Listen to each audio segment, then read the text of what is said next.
dès la première édition, on s'est dit, ok, on touche à un truc, mais est-ce que ça va marcher? Est-ce que des chorégraphes vont accepter de faire ça sans être payés? Est-ce que les gens vont vouloir venir? En fait, dès la première édition, on était sold out et on avait 12 chorégraphes qui nous ont suivis, j'ai envie de dire, les yeux fermés. On ne pouvait pas, je pense, s'attendre à cet engouement-là. Exactement, c'est incroyable. On a mis beaucoup de temps à réaliser, je pense, c'est clair. Nelly, Romain, ça me fait super plaisir d'être dans ce lieu que vous connaissez, dans lequel vous nous accueillez. Est-ce que déjà, vous pouvez vous présenter? Alors moi, je suis Nelly. Dans la vie de tous les jours, je suis la fondatrice d'une agence de communication qui s'appelle Queen Communication. Et je suis également la cofondatrice de Club 22. Bon, alors moi, c'est Romain, du coup. Je suis investisseur immobilier et en parallèle cofondateur de Club 22 avec Nelly, du coup. Ce fameux Club 22, c'est quoi exactement? C'est un concept de soirée dont on s'est inspiré par le passé. On a réalisé un voyage à l'étranger, à Los Angeles. On a fait un training de danse là-bas entre potes. Et en fait, on est sorti à une soirée là-bas qui s'appelle Club Jeté et qui nous a beaucoup inspiré. On s'est dit pourquoi cette soirée n'existe pas en France, pourquoi elle n'existe pas à Paris. Et on s'est dit, il faut qu'on tente, il faut qu'on ramène le concept à Paris, quoi. Donc, on a lancé la soirée comme ça. Ça s'est fait comme ça. Donc en fait, Club 22, effectivement, c'est une soirée qui n'existait absolument pas en France. Le principe, c'est qu'on est ici, en boîte de nuit, dans une soirée clubbing, mais toutes les heures, vous allez avoir un spectacle de danse constitué de 3 chorégraphes qui viennent présenter leur travail. En général, on a environ 12 chorégraphes par soirée. Ouais. Donc 12 shows, plus de 100 danseurs par édition. Et donc toutes les heures, en fait, entre 22h30 et 1h30 du matin, un show de 15 minutes. Et entre les shows, c'est le moment d'aller boire un verre au bar, de danser. Voilà, le dance floor est ouvert. Donc on est vraiment sur un mix entre du spectacle et une soirée clubbing. Et là, vous êtes à la combienième au niveau d'édition? On prépare la 5e édition là pour le mois de novembre. Donc ça veut dire que c'est déjà un succès auprès du public parisien. Vous pensez que du coup, qu'est-ce qui a fait, selon vous, ce succès? C'est vraiment ce qu'on a le plus entendu, c'est que c'est vraiment un concept qui manquait à Paris. C'est ce qu'on nous a le plus dit. En fait, les artistes et les chorégraphes à Paris n'avaient aucun espace pour s'exprimer en dehors des salles de spectacle plus traditionnelles où on va plutôt avoir tendance à retrouver les danses académiques. Donc, en dehors de ces espaces-là, ils n'avaient pas beaucoup d'opportunités pour se présenter sur scène et surtout avec un côté très carte blanche, donc liberté créative totale. Et ça manquait vraiment. Et de l'autre côté, pour les amateurs et les passionnés de danse, en fait, pareil, en dehors des salles de spectacle classiques, on n'avait pas d'endroit à Paris pour venir voir de la danse en live. Vous mettez aucune contrainte au chorégraphe? C'est ça. Il y a quelques règles, mais c'est très léger. Après, ils ont carte blanche. Ils font vraiment ce qu'ils veulent. Ils appellent leurs danseurs. Il n'y a pas de ligne directrice, quoi. C'est carte blanche pour la création. Et je pense que ça, c'est quelque chose qui leur plaît beaucoup. On a parfois des feedbacks de chorégraphes qui nous disent j'ai toujours voulu montrer une autre facette de moi que peut-être ce que les gens voient en cours. J'ai toujours voulu tester des concepts, pousser des choses un peu plus loin créativement, faire appel à des danseurs avec lesquels je travaille pas habituellement. Et en fait, là, avec Club 22, ils ont vraiment l'espace pour pouvoir explorer tout ça et expérimenter leur art. Et ça, c'est quelque chose qu'ils n'avaient pas l'opportunité de faire jusqu'à présent. À votre avis, du coup, quels sont un peu les impacts de cet événement sur la communauté de la danse en France ou même à l'étranger? Moi, je pense que ça a fédéré beaucoup de personnes donc dans la communauté de la danse parce que je pense qu'il y avait ce concept un peu déjà de soirée underground, notamment dans la discipline hip-hop, électro. Et c'est vrai que là, nous, on diversifie énormément la line-up. Donc, on va retrouver énormément de styles de danse différents et du coup ça rassemble et ça fédère encore plus les communautés et ça c'est quelque chose pareil, on a eu ces retours là qui est super intéressant et super inspirant parce qu'on va pouvoir certains chorégraphes vont pouvoir aller chercher dans d'autres disciplines, d'autres inspirations et en termes de créativité ça amène les chorégraphes beaucoup plus loin finalement dans leur créativité. Je pense qu'en termes d'impact aussi, ce qu'on a beaucoup entendu, c'est certains ou certaines chorégraphes à qui on a offert finalement leur chance de faire leur première scène et ça leur a permis finalement de découvrir aussi qui ils étaient en tant que chorégraphe sur une expérience scénique. Parfois on a des retours de un vrai boost de confiance en eux, d'avoir du coup des déclics aussi créatifs, de vouloir aller toujours plus loin. Et puis ce qui revient beaucoup aussi, comme le disait Romain, c'est cette notion de rencontre et de partage, que ce soit en fait dans la soirée, sur le dance floor, que ce soit ce qu'on voit sur scène ou même parfois dans les loges. On a des personnes qui peut-être se connaissent de vue parce qu'on se croise dans les studios, qu'on se connaît d'Instagram, mais en fait n'avaient jamais pu se rencontrer, n'avaient jamais pu échanger. Et donc en fait, il y a toute cette dimension en dehors même de ce qui se passe sur scène purement. Bien sûr. Toutes ces rencontres qui se créent en fait, qui permettent de tisser des liens entre peut-être des personnes qui font du contemporain et des personnes qui font du hip-hop qui se seraient peut-être jamais rencontrées si Club 22 n'existait pas. Ça. Les cercles s'agrandissent. Même dans un cadre du coup qui est hyper atypique, parce que derrière t'as pas les contraintes entre guillemets du studio de danse ou même c'est le prof, est-ce que je vais lui parler? Là, t'es dans une boîte, tu te dis, vas-y, en fait, on casse les barrières direct. Ouais, c'est une safe place, c'est super détente, c'est fun, donc forcément, ça aide aussi à ça, ouais, complètement. Ouais, et puis c'est vrai que c'est en fait un espace très libre et en même temps très bienveillant. Donc, je pense que ça fait tomber pas mal de barrières. On est tous là pour la même chose. On est tous là parce qu'on a envie de passer une bonne soirée et parce qu'on aime la danse, soit la vivre, soit la regarder. Et du coup, ça rassemble. On sait qu'on est tous là pour une passion commune. Et donc, finalement, ce point commun fait que c'est plus simple d'aller créer du lien les uns avec les autres. Et là, vous pouvez accueillir combien de personnes à peu près? Je me rends pas compte. Là, on est à au total 850 quotas, mais il y a, étant donné qu'il faut prendre en compte les 100 danseurs, on sera plutôt en termes de public aux alentours de 700-750 personnes. Parce qu'il y a 100 danseurs qui comptent dans les effectifs, quoi. Ouais, c'est ouf de proposer justement un spectacle comme ça. Ouais. Tu dis devant que des passionnés, des gens qui sont là pour kiffer. Ouais. C'est ça. Ouais, et puis on a vraiment un mix entre évidemment les gens qui sont déjà soit danseurs, que ce soit danseurs professionnels ou amateurs, qui viennent pour voir leurs profs, voir leurs amis, voir des gens qui suivent sur Instagram. Et puis de plus en plus aussi, on a des gens qui sont pas du tout issus du milieu de la danse, rien que nous, nos potes en fait, qui viennent et le nombre de fois où j'ai des copains qui sont pas du tout du milieu de la danse qui m'ont dit c'est la meilleure soirée de ma vie, c'est incroyable. En fait, on propose aussi vraiment des shows de très grande qualité. On choisit toujours la line-up avec soin, à la fois pour s'assurer d'avoir une diversité. On veut vraiment pouvoir montrer le maximum de styles possible de ce qui existe dans la danse, mais toujours avec une qualité assez exceptionnelle. Puis il y a un espèce d'effet de surenchère aussi, d'une édition à l'autre, où c'est toujours plus. Et en fait, ce genre de spectacle, pour des non-initiés, en fait, on voit ça à la télé, on voit ça au Super Bowl, on voit ça sur des grosses tournées d'artistes internationaux. Donc, de pouvoir avoir ça à Paris dans une boîte de nuit, c'est extraordinaire. Et c'est quoi vos plus gros défis justement derrière tout ça? Parce qu'il y a les gens, ils voient le résultat, mais je pense pas qu'ils voient le processus. Donc c'est quoi derrière vos plus gros défis à vous? Je pense qu'il y a eu énormément de défis au début sur tout ce qui va être organisation de la billetterie, du bar, etc. Ça, c'est des choses qui ont soulevé beaucoup de sujets au début, mais une fois que ça a été mis en place, après ça c'est géré, on a l'habitude et c'est bon. Le gros sujet, je dirais, peut-être la line-up.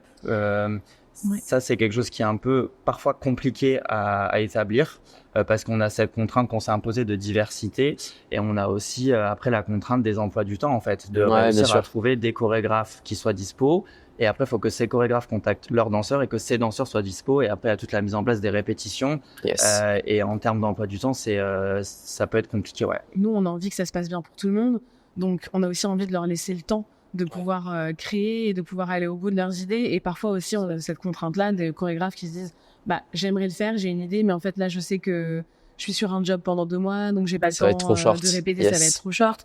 Donc il faut réussir à trouver le bon timing pour que tout le monde soit à l'aise. C'est important, je pense, de préciser que Club 22, c'est uniquement du bénévolat. Tout le monde est bénévole, que ce soit nous, que ce soit les équipes du bar, de la billetterie, et les artistes qui se présentent sur scène. Et donc forcément, on dira toujours aux artistes de prioriser un job payé pour versus une soirée Club 22. Donc parfois aussi il y a des conflits d'agenda un peu last minute à gérer. Puis après, on est sur les aléas de l'événementiel. Donc il y a une édition par exemple où il y avait des manifestations, il y a eu un couvre-feu dans plein de villes parisiennes. Donc là, on s'est retrouvés avec des personnes qui ne pouvaient pas venir.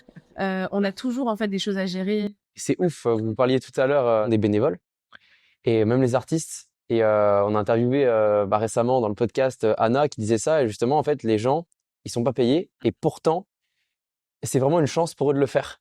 Et je trouve ça ouf de mettre ça en place. C'est que des artistes qui peuvent être reconnus de manière internationale certaines fois, en fait, ils sont prêts limite à se battre pour être ici.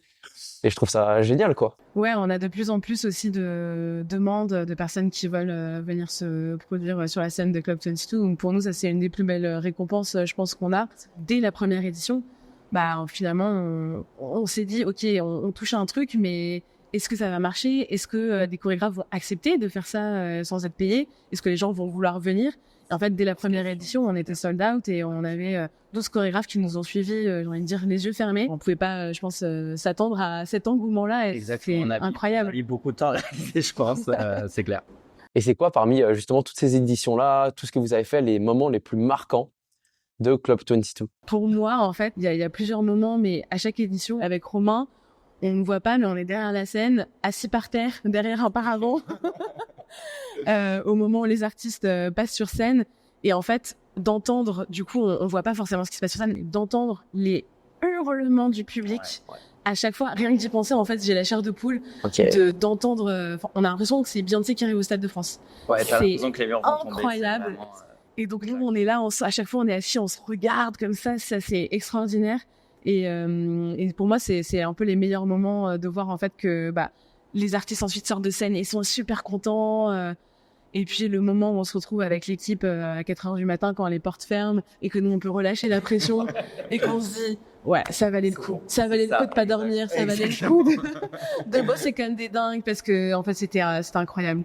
Et ouais, temps fort, moi je rejoins ce que Nelly a dit, c'est pas la dernière édition, on n'a pas hosté la dernière édition, on a fait appel à Piche, du coup de Drag Race France qui est venu présenter la soirée. Et par contre, on a présenté les éditions précédentes et en fait, ce sentiment-là, quand on monte sur scène, d'entendre les cris et de sentir l'énergie des gens, ils sont pressés de découvrir les shows et ça, ça te remplit quoi, c'est fou. Parfois, on commence à présenter l'artiste, on n'a pas encore dit son nom. Et on a les gens dans le public qui hurlent, et en fait on peut même plus parler parce que on s'entend plus avec tous les cris du public. Et ça c'est fou. En fait c'est l'ambiance d'une soirée Club 22 qui est assez indescriptible et un engouement hyper fort. Et que ce soit en dehors des shows, sur la piste de danse ou au moment des shows quand on entend ces cris. Moi, j'ai jamais vu ça. Que ce soit un spectacle ou à une soirée, j'ai vraiment jamais vu ça. Non, faut venir pour. Ouais, faut venir, c'est ce que j'allais dire. En fait, non, vraiment, là, vous mettez l'eau à la bouche. Mais incroyable. Et surtout que là, c'est encore quand même assez récent. C'est la 5e édition. Tu dis, c'est pas non plus quelque chose qui a 10, 15, 20 ans d'expé. Et pourtant, l'engouement derrière ça, toutes les personnes, en fait, à qui on demande, le Club 22, ils sont tous, mais c'est un truc de fou. Ouais. C'est pour ça qu'on n'arrive pas trop à réaliser, en fait. Je pense qu'il y a tellement, Ça allait très vite, en fait. Ça fait 1 an et demi, à peu près qu'on a créé Club 22. Donc, et en fait, nous, on s'arrête jamais et c'est toujours la blague avec Romain parce que on est encore à l'édition 4. On est déjà en train de se noter des choses pour l'édition 5. On rentre, il est 5h du matin, on se dit, mais la prochaine fois, on pourrait peut-être faire ça. Ouais. Et en fait, ça s'arrête pas. On est dans cette espèce d'adrénaline un peu constante et toujours en essayant de... Sur des nouvelles idées, des nouveaux projets qui gravitent autour et ça s'arrête pas, quoi. Et là, aujourd'hui, imaginons qu'il y ait quelqu'un qui veuille créer un event un peu comme ça. Qu'est-ce que vous lui conseilleriez, peut-être, ou des erreurs que vous avez faites et vous lui diriez, ça, évite de le faire quand même. Ça nous a coûté. Je pense pas qu'on ait fait de grosses erreurs, mais en fait, je pense que ça vient aussi de nos 2 expériences combinées. Romain qui a une très bonne expérience dans le milieu de la nuit, donc la gestion justement d'une soirée type clubbing. J'ai fait beaucoup d'événementiels aussi dans ma carrière professionnelle, donc je pense que il y a beaucoup d'erreurs qu'on a évitées parce qu'on les a faites il y a 10 ans. Comme on est tous les 2 entrepreneurs, je pense qu'on a chacun nos sociétés de notre côté pour notre taf un peu plus classique, j'ai envie de dire.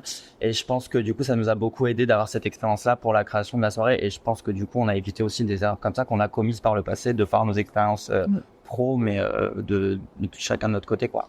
Je pense qu'un des secrets en réalité, et ça revient aussi, on a aussi beaucoup ce feedback positif, c'est on est tous les 2 très organisés et on essaye de faire en sorte que la soirée soit très bien organisée.